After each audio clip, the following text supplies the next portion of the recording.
मन फूला फूला फिरे जगत में कैसा नाता रे। माता कहे यह पुत्र हमारा, बहन कहे वीर मेरा, भाई कहे यह भुजा हमारी, नार कहे नर मेरा। पेट पकड़ के माता रोवे, बाँह पकड़ के भाई, लपट झपट के चिड़िया रोवे, हंस अकेला जाए। जब लग जीवे माता रोवे, बहन रोवे 10 मासा, 13 दिन तक चिड़िया रोवे, फिर करे घर वासा। 4 गजी चरगजी मंगाया, 4 काठ की घोड़ी, चारों कोने आग लगाया, फूंक दियो जस होरी। हाड़ जरे जस लकड़ी को, केस जरे जस घासा, सोने जैसी काया जर गई, कोई न आयो पासा। घर की चिड़िया ढूंढने लागी, ढूंढ फिरी चहु देसा। कहे कबीर सुनो भाई साधो, छोड़ो जग की आशा रे। मन फूला फूला फिरे जगत में कैसा नाता रे, कैसा नाता रे। गुरु रूप प्यारी साध संगत जी, आप सभी पवित्र आत्माओं के श्री चरणों में दास का कोटि कोटि प्रणाम है। परम पूज्य परम संत ठाकुर सिंह जी महाराज जी सत्संग प्रवचनों में जीवों को समझा रहे हैं। इस संसार में अगर हमने जीना है, रहना है, तो परमेश्वर के बगैर नहीं रह सकते। आपका परमेश्वर साथ है तो है, सब कुछ है। अगर परमेश्वर नहीं है तो मरने की भी जगह नहीं है कि मरकर भी आपको कहीं शांति हो जाएगी, वह भी नहीं है। ये तो असूल है एक कि अगर बच्चा जो है अपने घर में है तो वहाँ माँ बाप हैं, लेकिन बच्चा घर से निकल जाता है तो कहाँ जाएगा? कोई जगह नहीं है। अपने माँ बाप के पास ही, अपने घर में ही जगह है। तो यहाँ मस्तिष्क की ओर इशारा करते हुए महाराज जी कहते हैं ये घर है, सो कर लद्दा सहज समद्दा हरि का नाम आधारा। तो यहाँ आकर आपको सब कुछ मिल जाएगा। जो मांगे ठाकुर अपने ते, सोई सोई देवे। नानक दास मुक्ते जो बोले, यहाँ वहाँ सच होवे। मतलब जो भी परमेश्वर से मांगोगे सब कुछ मिलेगा, क्योंकि उसको इतना प्यार है, इतना प्यार है कि आपके लिए सब कुछ करने के लिए तैयार है। जो भी मांगोगे तो मतलब है आपका हुक्म होगा और उसकी पालन करने की ड्यूटी होगी, क्योंकि आपसे वो प्यार करता है। ये प्यार का नियम है। जिससे हम प्यार करते हैं वह कोई भी काम कहे, हम अपनी इच्छा छोड़कर अपनी इच्छा के विरुद्ध भी उसकी इच्छा पूर्ण करने की कोशिश करते हैं। जो हमारे साथ प्यार करता है तो कोई हमारे साथ प्यार करने वाला है इस संसार में कोई नहीं है। थोड़ा सा अगर नज़र आता है तो ये अधूरा सा है। पूर्ण प्यार करने वाला कोई है जो अपने से भी ज़्यादा आपसे प्यार करता है, जो हमारे लिए मरने को भी तैयार है, हमारे लिए दुख सहने के लिए तैयार है। वह सिर्फ एक गुरु है, परमेश्वर है, तो वह प्यार करने वाला है।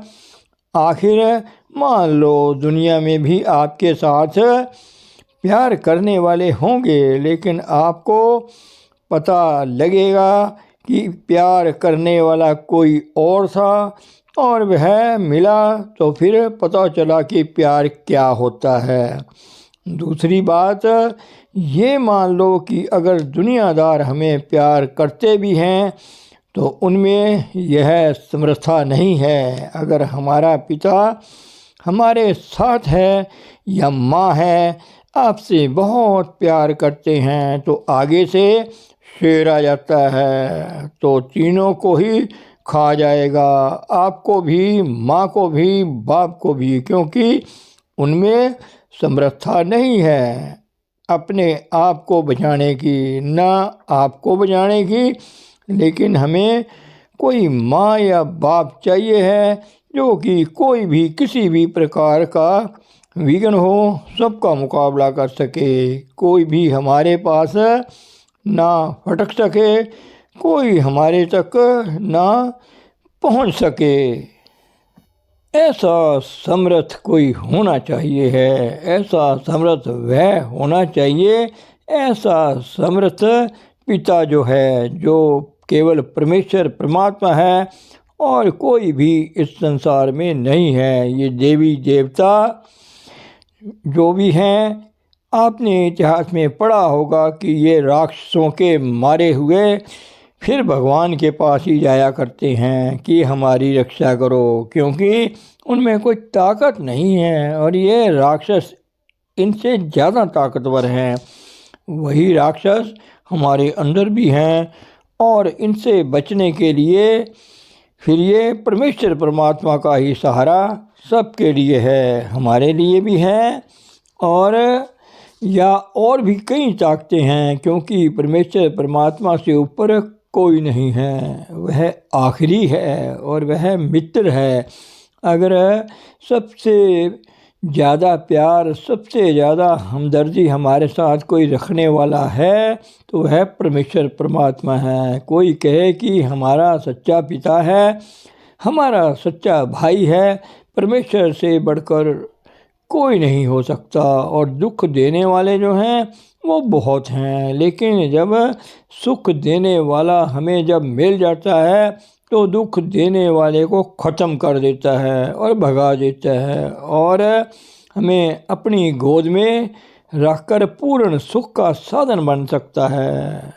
तो आपको क्या दिया गया है? संसार भी दिया गया है। ये नहीं कि संसार को आपने छोड़ देना है, खाने पीने को भी मिलेगा, सब कुछ मिलेगा। जब माता के गर्भ में बच्चा होता है तो वहाँ भी उसकी परवरिश, पालन पोषण होती है, वहाँ भी उसका शरीर बनता है, पलता है, अंडा होता है, उसमें भी जो मुर्गी है उसका बच्चा बनता है या और जानवरों के बच्चे बनते हैं। और जब बच्चा पैदा होते हैं तो उनकी खुराक का इंतज़ाम हो जाया करता है और जब बच्चा पैदा होता है तो उसी समय ही माता के शरीर में दूध आ जाया करता है। ये किसने बनाया दूध? ना बच्चे ने बनाया, ना माँ ने बनाया। वह जिसने बच्चा अपने कर्तव्य से माता पिता के गर्भ में पाला, उसने ही जब बच्चा पैदा हुआ उसने इंतज़ाम कर दिया। लेकिन बाद में क्या हुआ कि वह लिंक जो था वो टूट गया। हथों हथ नचाइए ज्यों जसोदा हथ का नाम। माँ कहती है कि मैं तेरी पालना करूँगी, बाप कहता है मैं पालना करूँगा, तो बच्चे का ध्यान बाहरमुखी हो जाता है, उनकी तरफ चले जाता है। अंदर का जो परमेश्वर का ख्याल है वह धीरे धीरे टूटता टूटता टूट ही जाता है और बच्चा जो है ये लावारिस हो जाता है, यतीम हो जाता है। वो उनके पल्ले पड़ जाता है जिनके पास कुछ नहीं। और जब बच्चा पैदा होता है तो पहले गुड़ती यही दी जाती है, जैसे पुराने ज़माने में तो यह रस्म थी कि जब बच्चा पैदा होता था तो उसको किसी महात्मा के पास ले जाया करते थे। उनका आशीर्वाद बच्चे को मिल जाए तो महात्मा बच्चे को आशीर्वाद दिया करते थे, उसकी आत्मा को प्रकट कर दिया करते थे और साथ आप बैठ जाया करते थे। तो जब किसी महात्मा की दृष्टि पड़ गई तो नानक नजरी नजर निहाल, बस एक बार किसी महात्मा की दृष्टि पड़ गई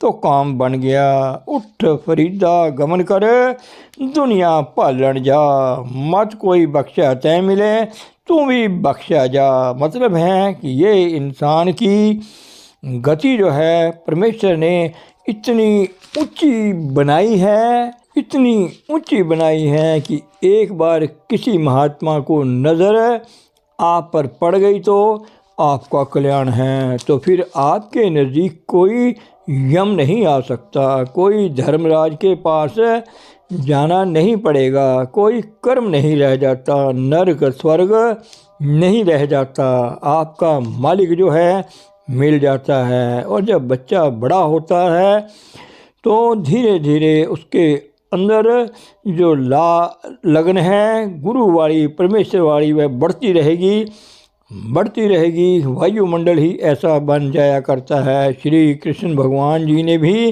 गीता में कहा है कि कोई इंसान हो वह सारी उम्र घोर अपराध ही करता रहा हो, कोई अच्छा काम ना उसने किया हो, लेकिन आखिरी समय में उसको पश्चाताप हो जाए कि मैंने अपना जीवन बर्बाद कर लिया है। क्या अच्छा होता कि जो भी वेद शास्त्र कहते हैं, जो साधु महात्मा कहते हैं, अगर मैं परमेश्वर के लिए कुछ मेहनत कर लेता तो मेरा जीवन बन जाता।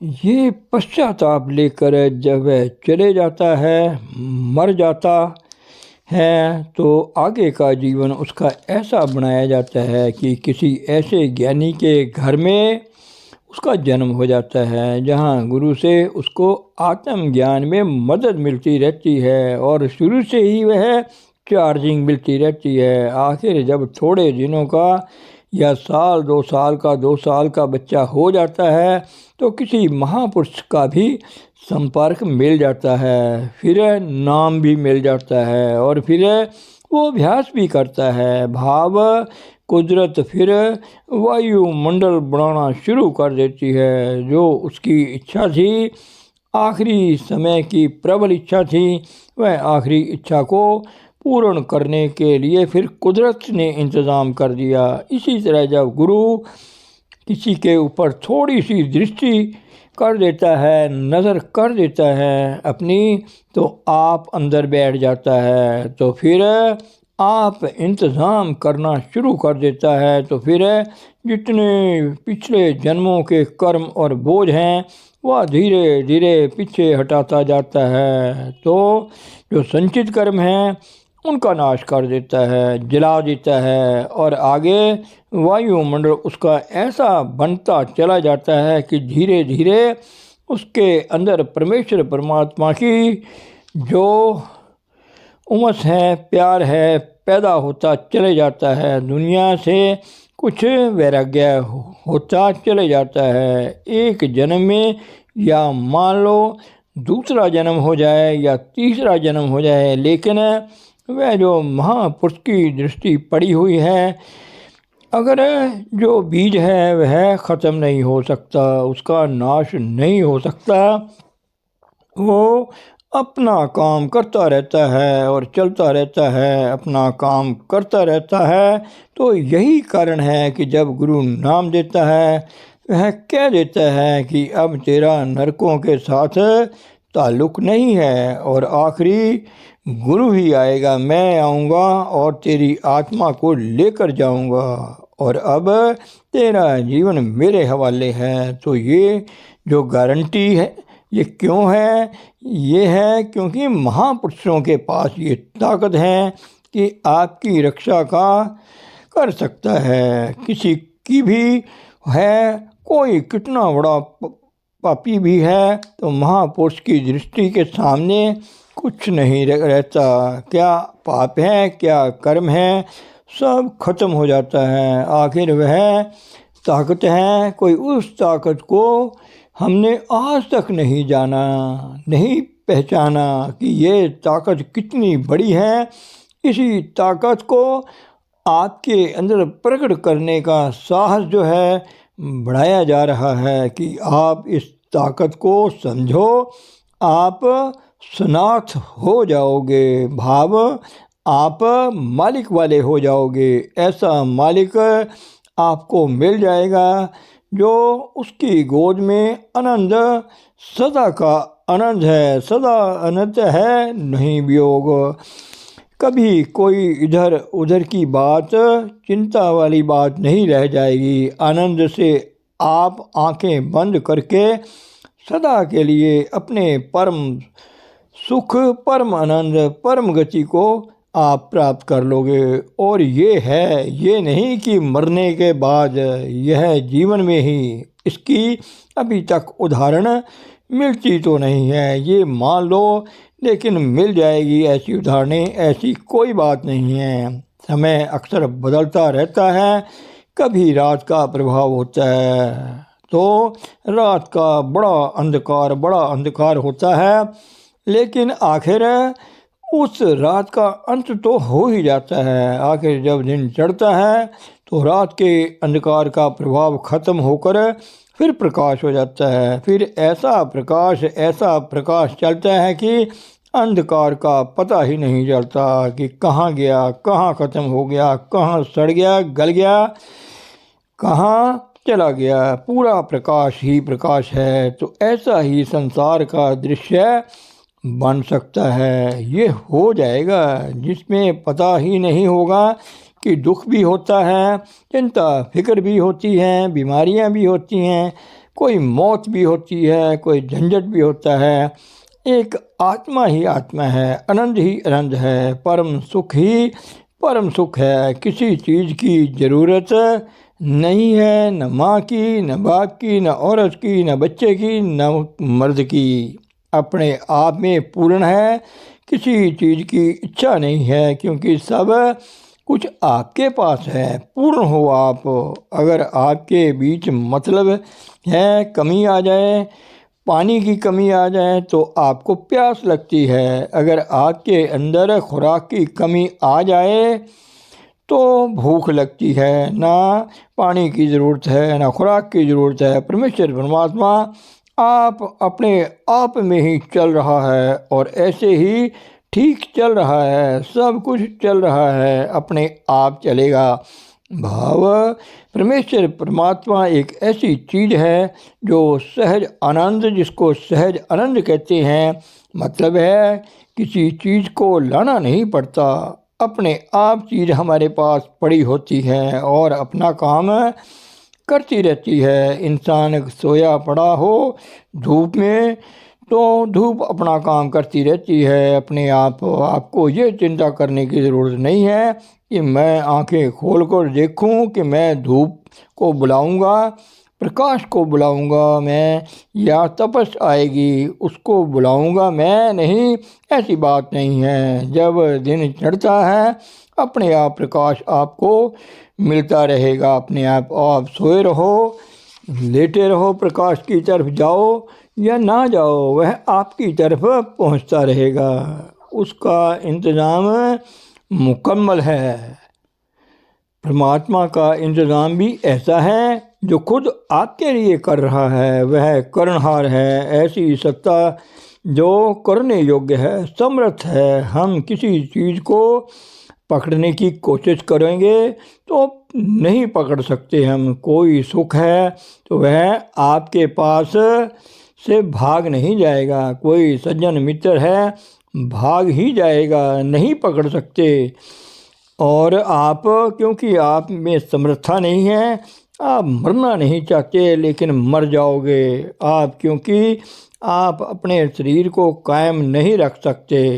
आप तंदुरुस्त रहना चाहते हो लेकिन तंदुरुस्त नहीं रह सकोगे, बीमार हो ही जाओगे। आप बूढ़े नहीं होना चाहते लेकिन हो ही जाओगे, क्योंकि आपके हाथ में ताकत नहीं है। लेकिन वह परमेश्वर परमात्मा समर्थ है, पूर्ण ताकत है, वह सब कुछ कर सकता है।